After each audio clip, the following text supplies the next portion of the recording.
ikuti terus Jejak Skiling. Thank you.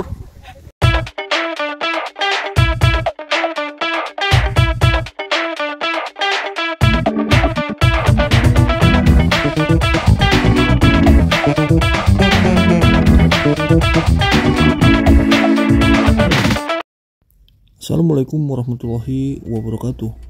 Apa kabar teman-teman penonton setia Jejak Skiling? Sudah lama banget ya Jejak Skiling udah gak upload video nih. Nah, buat teman-teman yang punya rencana mau melakukan pendakian, kira-kira mau mendaki ke gunung mana nih? Nah, buat teman-teman yang ingin melakukan pendakian ke Gunung Ciremai via Palutungan, mungkin video ini dapat menjadi referensi buat teman-teman sekalian. Seperti apa kondisi jalur, kemudian melewati pos apa saja, dan juga mungkin estimasi waktu ya. Sebenarnya saya sudah melakukan upload video mengenai informasi yang dapat teman-teman saksikan di video-video dari Jejak Skiling yang sebelumnya.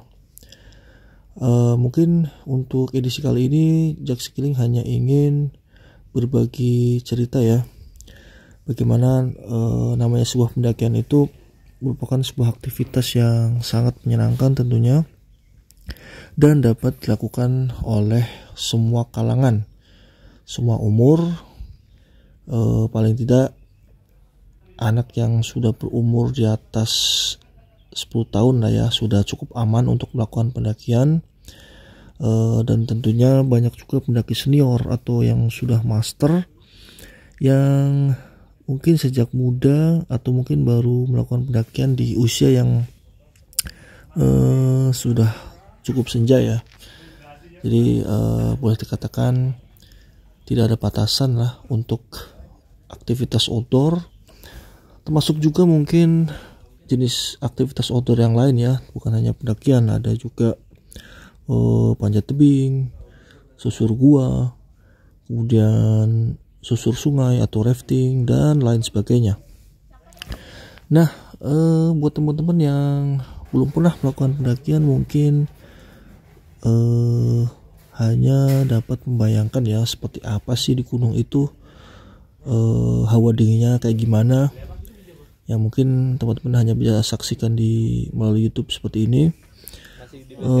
Makanya buat saya pribadi, pendakian atau aktivitas outdoor seperti ini harus dipersiapkan dengan sebaik mungkin, mulai dari kesehatan teman-teman, kondisi fisik, dan tentunya persiapan menuju pendakiannya ya, mulai dari persiapan logistik, manajemen waktu, dan semua harus di-prepare dengan sebaik mungkin.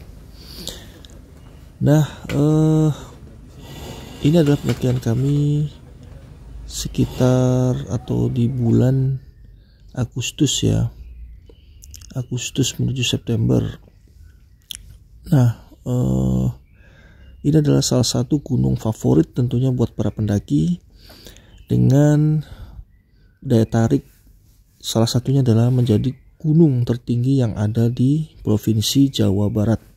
Meskipun boleh dibilang gunung ini masih kalah tinggi atau kalah populer dengan gunung-gunung lain seperti Gunung Merbabu, Gunung Semeru, ataupun Gunung Raung mungkin. Namun tetap ya, setiap gunung mempunyai karakteristik, keunikan, dan juga keseruannya masing-masing. Nah, seperti yang kami lakukan di Gunung Ciremai, jalur Palutungan ini sudah tersedia sebuah ojek ya sampai pos 1 atau Cigowong. Nah, kembali lagi soal aktivitas outdoor ya atau pendakian. Jadi memang aktivitas ini dapat kalian pilih atau menjadi opsi liburan yang dapat teman-teman lakukan ketika masa libur tiba atau sedang mengambil cuti mungkin, atau mungkin bagi yang mahasiswa atau sekolah pada saat weekend atau libur semester. Nah, pendakian ini memang pada umumnya dilakukan antara 2 sampai 3 hari tentunya tergantung dari karakteristik dari gunung itu sendiri. Apakah jalurnya itu panjang seperti Gunung Argopuro, apalagi Gunung Leuser ya, yang tentunya dapat menghabiskan waktu lebih lama, mungkin bisa berminggu-minggu. Nah, memang mendaki ini seperti yang saya katakan tadi, ya paling lama mungkin hitungan minggu ya. Tapi keseruannya ini boleh saya bilang dapat teman-teman ceritakan sampai anak cucu nanti. Bagaimana tidak, aktivitas yang tergolong ekstrim ini teman-teman lakukan dan juga teman-teman persiapkan dengan sebaik mungkin, dan untuk mencapai puncaknya juga harus dengan atau melalui sebuah perjuangan. Teman-teman juga dapat melakukan pendakian dengan disisipi atau juga sekaligus sebagai ajang atau kegiatan riset ya, khususnya buat teman-teman yang menggeluti atau membidangi di bidang yang berkaitan, misalnya ilmu kehutanan, ilmu biologi atau lain sebagainya.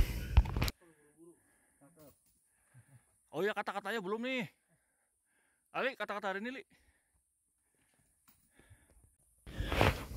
Pada intinya, aktivitas seperti ini adalah aktivitas yang sangat positif ya. Selain sebagai sarana untuk healing, dan seperti yang saya katakan tadi, bisa untuk penelitian, riset, atau karya ilmiah.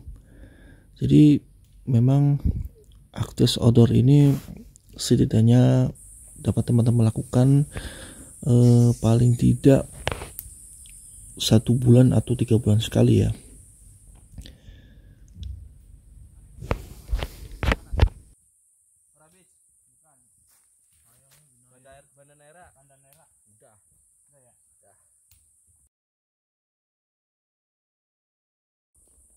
Kemudian menurut saya pribadi, aktivitas pendakian ini juga mengalami pergeseran atau perubahan ya. Tentunya seiring perkembangan zaman, mungkin orang mendaki zaman dulu jarang atau mungkin sangat sedikit ya yang memperoleh dokumentasi. Kalau sekarang ini kan sudah banyak alat atau media yang dapat teman-teman gunakan dan teman-teman manfaatkan sebagai mungkin dokumentasi pribadi atau sekedar berbagi informasi seperti yang banyak orang-orang lakukan. Nah, mungkin saya pribadi sebenarnya bukan pendaki yang berpengalaman ya, hanya mungkin saya lebih dulu dari teman-teman sekalian. Jadi saya itu melakukan pendakian mulai dilakukan itu di waktu saya masih menginjak kelas 1 SMA. Karena waktu itu lokasi tempat saya tinggal itu dekat dengan gunung yang menjadi gunung tertinggi di di Provinsi Jawa Tengah, yaitu Gunung Slamet. Sejak saat itu pula mungkin karena saya berhasil melakukan pendakian ke atap Jawa Tengah ya. Jadi namanya hobi itu kan berawal dari hal yang kita merasakan kenyamanan, kenikmatan, dan yang kalau orang bilang sekarang ini nagih ya, bikin nagih gitu. Jadi sejak saat itu saya berturut-turut melakukan pendakian, memilih gunung yang ingin saya daki. Intinya pada saat itu masih menggebu-gebu ya. Kemudian sampai tiba saatnya saya pernah vakum di atau aktivitas outdoor seperti ini, dan memang akhirnya saya ingin kembali untuk melakukan aktivitas outdoor, melakukan pendakian, dan sampai saat ini ya masih saya lakukan.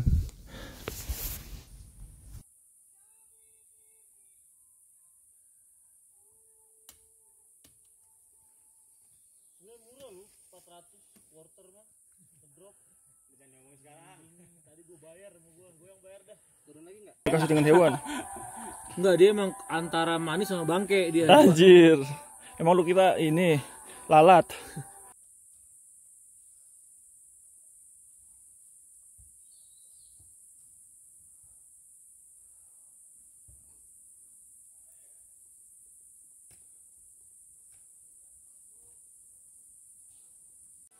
Tempenya 2. Banyak ya?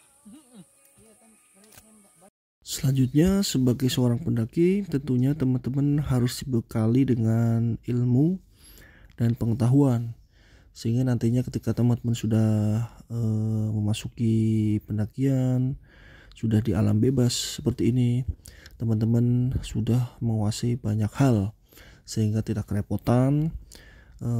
Jadi persiapkanlah dengan sebaik mungkin. Jadi kalau saya bilang pendaki ini menjadi harus menguasai banyak disiplin ilmu ya. Mungkin salah satunya mungkin minimal kalian bisa memasak, dapat memilih bahan-bahan dan memastikan bahwa bahan itu aman untuk dimakan. Kemudian kadaluarsanya juga harus diperhatikan, dan pemilihan bahan makanan yang cocok. Jadi tentunya teman-teman harus menghindari membawa makanan yang pedas, meskipun teman-teman terbiasa atau suka makanan yang pedas. Jadi kalau di aktivitas outdoor seperti ini harus dikurangi atau bahkan dihindari ya, agar kalian tidak kerepotan nih. Karena di gunung seperti ini kan teman-teman mungkin risih ya kalau mau BAB ya kan, kalau namanya di alam terbuka seperti ini. Dan ke semua gunung itu tersedia toilet darurat atau toilet permanen ya, seperti yang teman-teman mungkin pernah ke gunung Prau atau beberapa gunung lain yang sudah tersedia atau fasilitasnya sudah cukup baik, atau juga di Gunung Papandayan. Jadi karakteristik gunung seperti yang saya sampaikan di awal tentunya berbeda ya, satu gunung dengan gunung yang lainnya. Oke, kemudian hal lainnya adalah teman-teman juga harus menguasai ilmu medis ya, meskipun tidak harus teman-teman ketahui banyak hal, setidaknya penanganan medis ringan dapat teman-teman lakukan. Jadi selain peralatan yang mumpuni, juga kalian harus mempersiapkan atau membawa peralatan medis minimal dalam sebuah pendakian.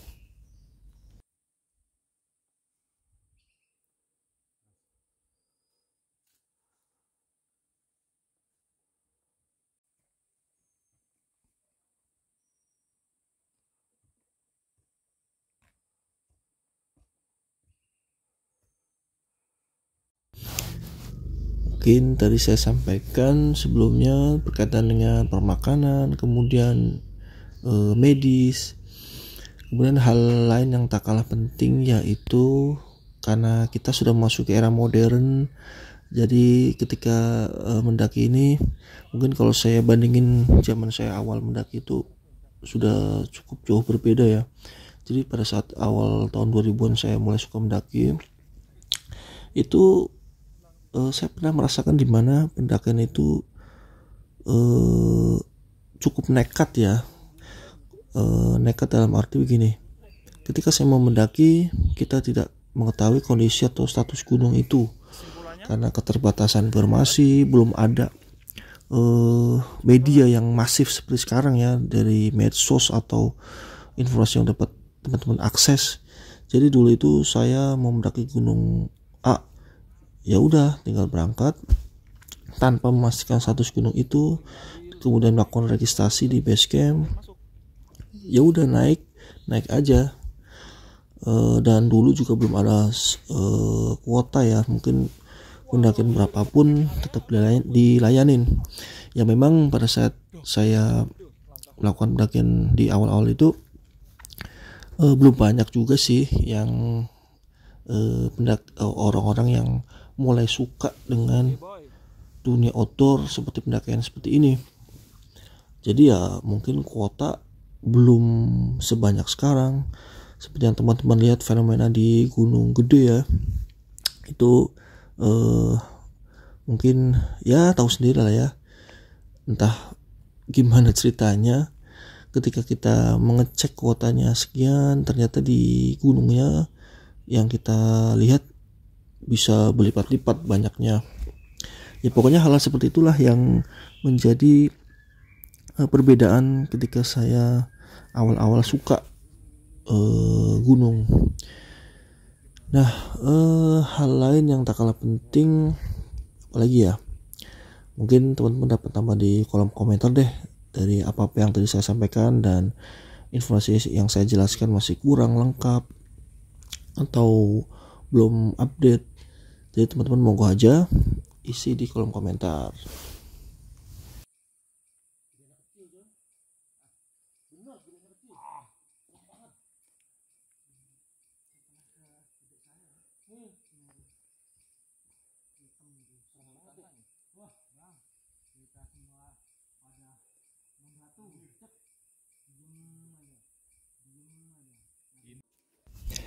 Jadi dengan akses yang sangat mudah ya, dapat teman-teman lakukan untuk mengetahui pertama dari kuota pendakian, status gunung, dan hal-hal lain yang harus kalian perhatikan ketika hendak melakukan aktivitas luar ruangan seperti ini. Itu akan mempermudah teman-teman sekalian, sehingga ketika teman-teman hendak melakukan aktivitas seperti ini sudah lebih well prepare ya. Dan hal-hal lain atau hal kecil yang dapat kalian minimalisir tidak terjadi, sehingga kegiatan yang kalian tuju untuk memperoleh kesenangan dapat tercapai. Kemudian hal apa lagi ya, mungkin dari segi peralatan juga harus kalian cek sebelum kalian bawa. Itu harus benar-benar dalam kondisi yang oke ya. Seperti tenda harus teman-teman selain bersih juga harus teman-teman cek dulu apakah ada kebocoran. Kemudian kompor harus kalian pastikan menyala ya, kalian menyala, sehingga harus dicoba dulu sebelum kita berangkat. Kemudian senternya ini apakah senter yang model charge, harus teman-teman charge dulu. Kemudian kalau memang modelnya baterai juga, baterainya harus kalian isi dengan baterai yang baru. Nah, kemudian informasi cuaca dapat teman-teman cek ya. Jadi kalian tuh mendaki di gunung yang atau di cuaca yang seperti apa, dan tentunya jadwal yang kalian pilih juga harus kalian perhatikan, karena ada beberapa gunung yang menerapkan atau gunung itu ditutup ya untuk dari aktivitas pendakian. Jadi salah satu tujuannya adalah untuk mengembalikan ekosistem, dan juga mungkin dari pengelola melakukan bersih-bersih jalur. Dan intinya gunung juga harus mereka harus tenang juga ya di saat setiap minggu atau setiap hari dikunjungi oleh teman-teman. Jadi ada kalanya gunung itu harus mereka itu harus dijaga ya. Selain kebersihan juga ekosistem yang tetap lestari ya. Saya di Gunung Pangrango atau Gede Pangrango itu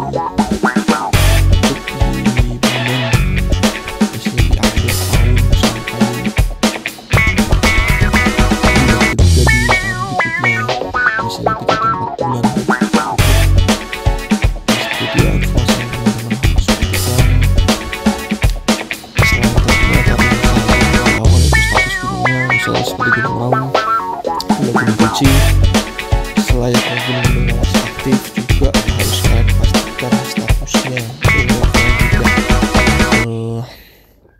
zonk ya. Ketika sudah prepare semuanya, jadwal sudah clear, tapi gunungnya ternyata statusnya naik. Kemudian hal lain yang beberapa waktu lalu saya melihat informasi banyak pendaki yang harus gagal muncak ya. Pokoknya adalah gunung di Jawa Timur. Jadi entah bagaimana kejadiannya, tiba-tiba pihak pengelola ini tidak mengizinkan pendakian di hari itu ya. Jadi banyak pendaki yang kecewa. Nah, hal seperti ini sebenarnya bisa teman-teman minimalisir ya. Memang kalau saya perhatiin informasi yang beredar itu sudah benar pihak pengelola melakukan atau menerapkan sistem pendakian booking secara online. Namun alangkah baiknya pihak pengelola juga harus memperhatikan bahwa apabila terjadi pembatalan pendakian harus diinformasikan jauh-jauh hari, sehingga pendaki yang sudah meliburkan diri atau sudah melakukan persiapan dengan baik harus berakhir dengan kekecewaan. Intinya saya tidak ingin mengejudge pihak manapun, baik itu pendakinya sendiri maupun pengelola harus sama-sama membangun sebuah harmonisasi ya. Informasi yang terupdate itu harus benar-benar dilakukan. Kemudian yang beberapa waktu lalu saya dengar juga di gunung mana saya lupa. Oh, kalau nggak salah di Gunung Slamet. Nah, ini berkaitan dengan status gunung ya. Lagi-lagi teman-teman harus mempersiapkan diri. Jadi namanya kita mendaki gunung itu bukan tempat yang dalam kondisi normal atau kondisi yang selalu stabil. Jadi teman-teman juga bisa memahami bahwa karakteristik kegiatan ruangan itu berkaitan dengan kondisi alam ya. Oke, mungkin teman-teman ini sudah mau akhir video. Saya sudah cukup banyak ya ngebacot ngobrol sana sini. Semoga harapan saya sih apa yang saya sampaikan bermanfaat, sehingga teman-teman dapat well prepare dalam melakukan aktivitas luar ruangan, khususnya pendakian gunung seperti ini. Karena bagaimanapun ini adalah aktivitas yang ekstrim dan harus dengan persiapan dan juga perhitungan yang matang. Oke teman-teman, mungkin cukup sekian edisi atau ulasan mengenai beberapa hal yang harus teman-teman perhatikan ketika hendak melakukan aktivitas luar ruangan. Semoga sekali lagi saya harapannya dapat bermanfaat untuk semuanya dan tetap stay healthy buat semuanya. Apalagi ya, mungkin itu saja dari saya. Mudah-mudahan aktivitas teman-teman dilancarkan dan semuanya berjalan lancar dan juga menyenangkan. Wabillahi taufiq wal hidayah. Wassalamualaikum warahmatullahi wabarakatuh.